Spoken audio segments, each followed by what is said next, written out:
ನನ್ನ ಹೆಸರು ಜಯಣ್ಣ ಅಂತೇಳಿ ಅನಿಕೇತನ ಸಂಸ್ಥೆಯ ನಿರ್ದೇಶಕರಾಗಿದ್ದೀವಿ. ಕರ್ನಾಟಕದಲ್ಲಿ ಒಂದು 12 ಡಿಸ್ಟಿಕಲ್ಲಿ ನಾವು ರೈತ ಉತ್ಪಾದಕರ ಕಂಪನಿಗಳನ್ನು ಅನುಷ್ಠಾನ ಮಾಡ್ತಾಯಿದ್ದೀವಿ. ಬೇರೆ ಬೇರೆ ಡಿಪಾರ್ಟ್ಮೆಂಟ್ಗಳು, ಈಗ ತೋಟಗಾರಿಕಾ ಇಲಾಖೆ, ಕೃಷಿ ಇಲಾಖೆ, ಅನಿಮಲ್ ಹಸ್ಬೆಂಡ್ರಿ, ಫಿಶರಿ, ಇಲ್ಲ ಟೆಕ್ಸ್ಟೈಲ್ಸು, ಈ ಥರ ಬೇರೆ ಬೇರೆ ಇದರಲ್ಲಿ ನಾವು ಮಾಡ್ತಾಯಿದ್ದೀವಿ. ಇದು ಕರ್ನಾಟಕ ರಾಜ್ಯದಲ್ಲಿ ಜಲನಯನ ಇಲಾಖೆ ಇದನ್ನು ಮುಖ್ಯವಾಗಿ ಇದನ್ನು ಅನುಷ್ಠಾನ ಮಾಡ್ತಾ ಇರೋದು. ಅದರಲ್ಲಿ ನಾವು ಸಂಪನ್ಮೂಲ ಸಂಸ್ಥೆಯಾಗಿ ಕೆಲಸ ಮಾಡ್ತಾಯಿದ್ದೀವಿ. ಕರ್ನಾಟಕದಲ್ಲಿ ಒಂದು 1400 ರೈತ ಉತ್ಪಾದಕರ ಕಂಪನಿಗಳು ರಚನೆಯಾಗಿದೆ.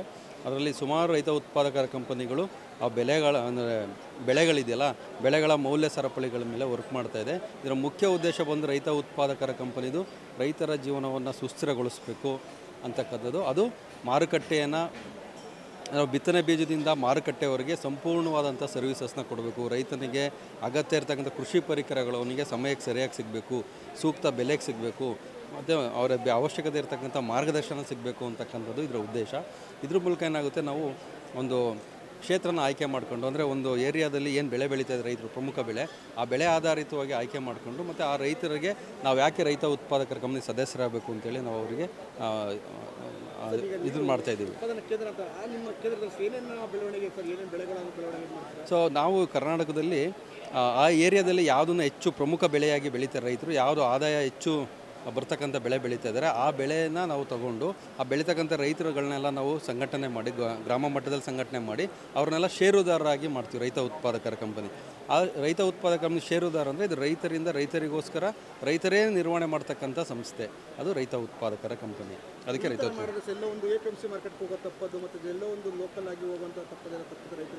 ಖಂಡಿತವಾಗ್ಲೂ ರೈತರು ಸ್ವಾವಲಂಬಿಗಳಾಗಬೇಕು. ಇವಾಗ ಏನಾಗಿದೆ, ಪರಾವಲಂಬಿಗಳು ಜಾಸ್ತಿ ಆಗಿದ್ದಾರೆ. ಪರಾವಲಂಬನೆ ಅಂದರೆ ಅವರು ಬಿತ್ತನೆ ಬೀಜದಿಂದ ಪ್ರತಿಯೊಂದು ಅವ್ರಿಗೆ ಔಷಧಿ, ಗೊಬ್ಬರ ಎಲ್ಲದಕ್ಕೂ ಕೂಡ ಪರಾವಲಂಬನೆ ಆಗಿದೆ. ಮತ್ತು ಅಲ್ಲಿ ಬೇರೆ ಶೋಷಣೆಗಳು ನಡೀತಾ ಇದೆ. ಅಂದರೆ ಅಲ್ಲಿ ಹೋದಾಗ ಅವು 100 ರೂಪಾಯಿ ಇರ್ತಕ್ಕಂಥ ಬೆಲೆ 150 ರೂಪಾಯಿ ಕೊಡಬೇಕಂತ ಪರಿಸ್ಥಿತಿ ಬರುತ್ತೆ, ಯಾಕೆಂದರೆ ಪರಾವಲಂಬನೆ ಇರುತ್ತೆ. ಇಲ್ಲಿ ರೈತ ಉತ್ಪಾದಕರ ಕಂಪನಿ ಏನಾಗುತ್ತೆ, ರೈತರೇ ಮಾಲೀಕತ್ವದ ಕಂಪನಿ ಸಂಸ್ಥೆ ಆಗಿರೋದ್ರಿಂದ ಇಲ್ಲಿ ಅವರಿಗೆ ಸರ್ವಿಸ್ ಸಿಗುತ್ತೆ. ಏನಂದರೆ ಸೂಕ್ತ ಬೆಲೆ ಸಿಗುತ್ತೆ. ಅವ್ರು ಏನೇ ಇನ್ಪುಟ್ ಪರ್ಚೇಸ್ ಮಾಡಿದರೂ ಕೂಡ, ಕೃಷಿ ಪರಿಕರಗಳನ್ನು, ಬಿತ್ತನೆ ಬೀಜ, ರಸಗೊಬ್ಬರ, ಆಮೇಲೆ ಅವ್ರಿಗೆ ಬೇಕಾದಂಥ ಪರಿಕರ ಪರ್ಚೇಸ್ ಮಾಡಿದರೆ ಅವರಿಗೆ ಸೂಕ್ತವಾದಂಥ ಬೆಲೆ ಸಿಗುತ್ತೆ, ಸಮಯಕ್ಕೆ ಸರಿಯಾಗಿ ಸಿಗುತ್ತೆ. ಹಾಗೆ ಪರಾವಲಂಬನೆ ಕಮ್ಮಿ ಆಗುತ್ತೆ. ಮತ್ತು ಅವರು ಬೆಳೆದಂಥ ಬೆಳೆಗಳನ್ನು ನಾವು ಸೂಕ್ತವಾದಂಥ ಮಾರುಕಟ್ಟೆಯನ್ನು ಒದಗಿಸ್ಕೊಡೋದಕ್ಕೆ ಅವಕಾಶ ಆಗುತ್ತೆ. ಎಲ್ಲರೂ ರೈತರು ಒಗ್ಗಟ್ಟಾಗಿದ್ದಾಗ ಏನಂತ ನಾವು ಮಾರುಕಟ್ಟೆನ ಸಂಪರ್ಕ ಮಾಡೋದಕ್ಕೆ, ಮಾರುಕಟ್ಟೆನ ದೊಡ್ಡ ಮಟ್ಟಕ್ಕೆ ತಗೊಂಡು ಹೋಗೋದಕ್ಕೆ ಅನುಕೂಲ ಆಗುತ್ತೆ. ಒಬ್ಬ ರೈತ ಹೋಗಿ ಒಂದು ಮಾರುಕಟ್ಟೆಯಲ್ಲಿ ಮಾರಾಟ ಮಾಡೋದಕ್ಕೆ ಅವನಿಗೆ ಬೇರೆ ಬೇರೆ ಥರ ಶೋಷಣೆ ಇದೆ. ಎಲ್ಲರಿಗೂ ಗೊತ್ತಿದೆ ಮಾರುಕಟ್ಟೆ ಶೋಷಣೆ ಹೆಂಗೆ ನಡೀತಾ ರೈತರ ಮೇಲೆ ಅಂತೇಳಿ. ಯಾಕೆಂದರೆ ಇವತ್ತು ಮಧ್ಯವರ್ತಿಗಳು, ಬೇರೆ ಬೇರೆ ಟ್ರೇಡರ್ಗಳು ರೈತನಿಗೆ ಬೇರೆ ಹಂತದಲ್ಲಿ ಅವರಿಗೆ ಸಮಸ್ಯೆಗಳಾಗ್ತಾಯಿದೆ. ಸೊ ಇಲ್ಲೇನಾಗುತ್ತೆ, ಅವನಿಗೆ ಬೆಳೆ ಬೆಳೆಯೋದು ಸೂಕ್ತ ಬೆಳೆ ಬೆಳೀತಾನೆ. ಬೆಳೆದ ಮೇಲೆ ಮಾರುಕಟ್ಟೆಯಲ್ಲಿ ನಾವು 2-3 ವಿಧವಾದಂಥ ಮಾರುಕಟ್ಟೆ ಕೊಡ್ತಾಯಿದ್ದೀವಿ. ಒಂದು ಬಂದುಬಿಟ್ಟು ಅವರಿಗೆ ನೇರವಾಗಿ ರೈತರಿಂದ ಪರ್ಚೇಸ್ ಮಾಡಿ ನಾವು ಸೇಲ್ ಮಾಡೋಂಥದ್ದು, ಮತ್ತು ಮಾರುಕಟ್ಟೆ ಸಂಪರ್ಕನ ಕಲ್ಪಿಸ್ಕೊಡೋಂಥದ್ದು, ಮತ್ತು ಅವನು ಬೆಳೆದಂಥ ಬೆಳೆಗಳನ್ನು ಮೌಲ್ಯವರ್ಧನೆ ಮಾಡಿ ಮಾರಾಟ ಮಾಡೋಂಥದ್ದು. ಇಲ್ಲೆಲ್ಲ ನೋಡ್ತಾ ಇದ್ದಾರೆ ರೈತ ಉತ್ಪಾದಕರ ಕಂಪನಿಗಳು ಅವ್ರದ್ದೇ ಅಂಥ ಬ್ರ್ಯಾಂಡ್ಗಳನ್ನು ಮಾಡ್ಕೊಂಡು ಮಾರಾಟ ಮಾಡ್ತಾಯಿದ್ದಾರೆ.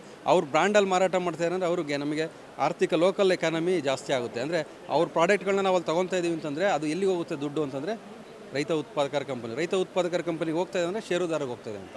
ಇಲ್ಲಿ ಷೇರುದಾರ ಅಭಿವೃದ್ಧಿ ಆಗ್ತಾನೆ, ಅಲ್ಲಿ ಯಾರೋ ಒಬ್ಬರು ಒಂದು ಮಿಡಲ್ ಮ್ಯಾನ್ ಯಾವುದೋ ಒಂದು ಡೆವಲಪ್ ಆಗ್ತಾರೆ, ಬಟ್ ಇಲ್ಲಿ ರೈತರು ಡೆವಲಪ್ ಆಗ್ತಾರೆ. ಸರ್, ಈ ನಿಟ್ಟಿನಲ್ಲಿ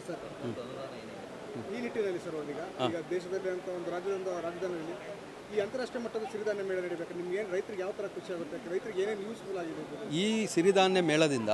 ಏನು ಇದು ಸಿರಿಧಾನ್ಯ ಮೇಳನ ಕೃಷಿ ಇಲಾಖೆ ಮತ್ತು ಜಲನಯನ ಇಲಾಖೆ ಆಯೋಜನೆ ಮಾಡಿದ್ದಾರೆ. ಸುಮಾರು ನೆಟ್ವರ್ಕ್ ಮಾಡ್ಕೊಂಡು ಆಯೋಜನೆ ಮಾಡಿದ್ದಾರೆ. ಇಲ್ಲಿಗೆ ರೈತರು ಅವರು ರೈತ ಉತ್ಪಾದಕರ ಕಂಪನಿ ಇರ್ತಕ್ಕಂಥ ಪದಾರ್ಥಗಳು ಅವ್ರು ಕೆಲವು ಬ್ರ್ಯಾಂಡಿಂಗ್ ಮಾಡ್ಕೊಂಡಿದ್ದಾರೆ, ಮಾಸಕ್ಕೆ ತುಂಬ ಬೆಳೀತಾ ಇದ್ದಾರೆ. ಇಲ್ಲಿ ಬಂದಾಗ ಏನಾಗುತ್ತೆ, ಇಲ್ಲಿ ಖರೀದಿದಾರರು ಬರ್ತಾರೆ. ಸೊ ಇಲ್ಲಿ ಬೈಯರ್ಸ್ಗಳನ್ನ ಮೀಟ್ ಮಾಡ್ಬೋದು, ದೊಡ್ಡ ಮಟ್ಟಕ್ಕೆ ಕಳಿಸ್ಕೊಡೋದಕ್ಕೆ ಅವರು ಸಂಪರ್ಕ ಮಾಡೋಕ್ಕೆ ಈಸಿ ಆಗುತ್ತೆ. ಮತ್ತು ನಮ್ಮ ಪ್ರಾಡಕ್ಟ್ಗಳನ್ನ ಪ್ರೊಜೆಕ್ಟ್ ಮಾಡ್ಕೊಂಡು ಮಾರ್ಕೆಟಿಂಗ್ ಮಾಡೋದಕ್ಕೆ ಈ ಒಂದು ಮೇಳ ತುಂಬ ಉಪಯೋಗ ಆಗುತ್ತೆ. ಸೊ ಇಲ್ಲಿ ಮತ್ತು ಒಂದಷ್ಟು ಕಸ್ಟಮರ್ಗಳು ಬರ್ತಾರೆ.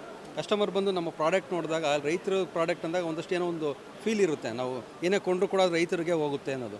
ಸೊ ಆ ಥರ ನಾವು ಪ್ರಚಾರ ಮಾಡ್ಕೊಳ್ಳೋದಕ್ಕೆ, ಮತ್ತು ದೊಡ್ಡ ನೆಟ್ವರ್ಕ್ ಹಿಡಿಯೋದಕ್ಕೆ, ಬಲ್ಕ್ ಸಪ್ಲೈ ಮಾಡೋದಕ್ಕೆ ಇಲ್ಲೆಲ್ಲರೂ ಕೂಡ ಸಿಗ್ತಾರೆ. B2B ಹೋಗ್ತೀವಿ, ಬಿಸ್ನೆಸ್ ಟು ಬಿಸ್ನೆಸ್ಸಿಗೆ ನಾವು ಮಾರ್ಕೆಟಿಂಗ್ ಮಾಡೋದಕ್ಕೆ ಈಸಿ ಆಗುತ್ತೆ. ಅಂದರೆ ಸ್ವಲ್ಪ ಇಂಟರ್ನ್ಯಾಷನಲ್ ಲೆವೆಲ್ ಪ್ರೊಜೆಕ್ಷನ್ಸು ಮತ್ತು ಎಕ್ಸ್ಪೋರ್ಟ್ ಮಾಡೋದಕ್ಕೆ ಬೇರೆ ದೇಶಕ್ಕೆ ಆ ಕ್ವಾಲಿಟಿ ಪ್ಯಾರಾಮೀಟರ್ಸ್ನೆಲ್ಲ ನಾವು ಇಲ್ಲಿ ಇದು ಮಾಡ್ಬೋದು.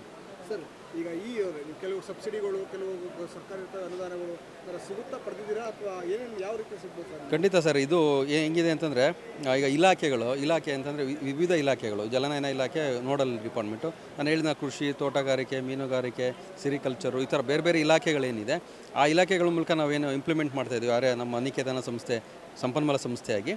ಆ ಥರ ಇದಕ್ಕೆ ಸರ್ಕಾರದಿಂದ ಅನುದಾನ ಇದೆ. ಅಂದರೆ 3 ವರ್ಷ ಅವ್ರನ್ನ ಕೈ ಹಿಡಿದು ನಡೆಸಬೇಕು.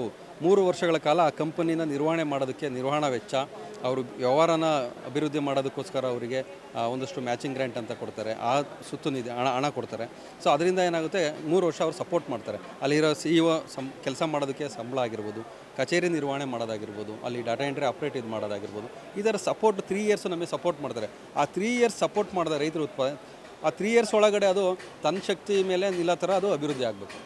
ಅದು ಆ 3 ಇಯರ್ಸಲ್ಲಿ ಅದು ಸಸ್ಟೈನ್ ಆಗಿ ಆಮೇಲೆ 3 ಇಯರ್ಸ್ ಆದಮೇಲೆ ಅದರದ್ದು ಖರ್ಚು ವೆಚ್ಚಗಳನ್ನು ಬರೆಸ್ಕೊಂಡು ಲಾಭದಾಯಕವಾಗಿ ಮುನ್ನುಗ್ಗಬೇಕು ಅನ್ನೋದು ಪ್ರಮುಖವಾದಂಥ ಉದ್ದೇಶ. ರಾಜ್ಯ ಸರ್ಕಾರ ಮತ್ತು ಕೃಷಿ ಮಂತ್ರಿ ಚಂದ್ರಸ್ವಾಮಿ ನೇತೃತ್ವದಲ್ಲಿ ನಡೆಯುವಂಥ ಈ ಅಂತಾರಾಷ್ಟ್ರೀಯ ಮಟ್ಟದ ಸಂವಿಧಾನ ಮಾಡೋದು, ಇದು ಆ ಸರ್ಕಾರದ ಬಗ್ಗೆ ನೀವೇನು ಹೇಳ್ತೀರಾ ಸೊ ಸರ್ಕಾರ ಇದಕ್ಕೆ ಇನ್ನೂ ಹೆಚ್ಚು ಏನಿದೆ ಇವಾಗ ಕೊಡಬೇಕಾದಂಥ ಹಣ ಏನಿದೆ, ಸಹಾಯಧನ ಏನಿದೆ, ಅದು ಖಂಡಿತವಾಗ್ಲೂ ಕೊಟ್ಟಿದ್ದೇ ಆಯಿತು ಅಂದರೆ ಇನ್ನೂ ರೈತ ಉತ್ಪಾದಕರ ದೊಡ್ಡ ಮಟ್ಟಕ್ಕೆ ಬೆಳೆಯುತ್ತೆ. ಕರ್ನಾಟಕ ರಾಜ್ಯದೇ ಆದಂಥ ವ್ಯಾಪ್ತಿಯಲ್ಲಿ ಇದಾಗುತ್ತೆ. ಸೊ ಅನುದಾನದಲ್ಲಿ ಒಂದು ಸ್ವಲ್ಪ ಇತ್ತೀಚೆಗೆ ಕುಂಠಿತ ಆಗಿದೆ. ಬಟ್ ಯಶಸ್ವಿಯಾಗಿ ಮಾಡ್ತೀವಿ ಮತ್ತು ಸಹಕಾರ ಕೊಡ್ತಾರೆ ಅನ್ನೋ ಭರವಸೆ ಇದೆ. ಖಂಡಿತವಾಗ್ಲೂ ದೊಡ್ಡ ಮಟ್ಟಕ್ಕೆ ರೈತ ಸ್ವಾವಲಂಬಿಯಾಗಿ ಬದುಕೋದಕ್ಕೆ ಏನು ಬೇಕು ಅದಕ್ಕೆ ಸರ್ಕಾರ ಸಹಕಾರ ಕೊಡುತ್ತೆ ಅಂತೇಳಿ ನಾವು ನಿರೀಕ್ಷೆಯಲ್ಲೂ ಕೂಡ ಇದ್ದೀವಿ. ಧನ್ಯವಾದಗಳು. ಹೆಚ್ಚಿನ ವಿಡಿಯೋಗಳಿಗೆ ಪ್ರತಿಧ್ವನಿ ಯೂಟ್ಯೂಬ್ ಚಾನೆಲ್ ಸಬ್ಸ್ಕ್ರೈಬ್ ಮಾಡಿ, ಬೆಲ್ ಐಕಾನ್ ಕ್ಲಿಕ್ ಮಾಡಿ.